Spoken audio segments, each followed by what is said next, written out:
మీరు బెంగుళూరులో ఎప్పుడైనా బాలాజీ క్రియేషన్స్‌కి వెళ్లారా? బాలాజీ క్రియేషన్స్‌కి వెళ్ళుంటే మీ ఒపీనియన్ ఏంటి?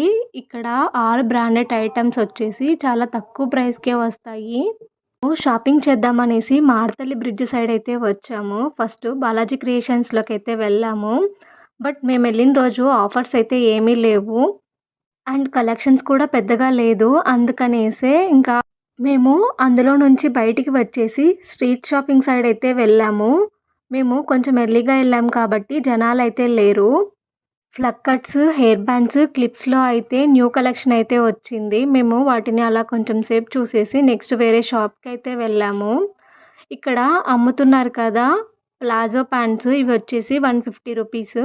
ఇవి చాలామంది నైట్ డ్రెస్‌లు వాటి మీదకైతే వేసుకుంటూ ఉంటారు. అండ్ క్లాత్ కూడా చాలా బావుంది. మేము ప్లాజో ప్యాంట్స్ అయితే ఏమీ తీసుకోలేదు. మేము రెగ్యులర్‌గా తీసుకుండే అతని దగ్గరికి వెళ్ళి అక్కడే కొన్ని హెయిర్ బ్యాండ్స్, క్లిప్స్ అలాగే ఫ్లక్కర్స్ అయితే తీసుకున్నాము. అలాగా కొంచెం స్ట్రీట్ షాపింగ్ అంతా చూసుకునేసి ఆకలేస్తుంటే 99 వెరైటీ దోసలైతే తిన్నాము.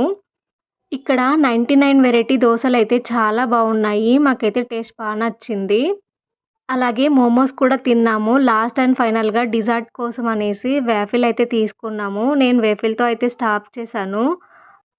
మా ఫ్రెండ్‌కి ఐస్ క్రీమ్ తినాలనిపిస్తుందనేసి తను వాఫిల్ తిన్న తర్వాత బ్లాక్ కరెంట్ సాఫ్టీ అయితే ఆర్డర్ ఇచ్చింది. అది టేస్ట్ అయితే చాలా బావుందనేసి తను చెప్పింది.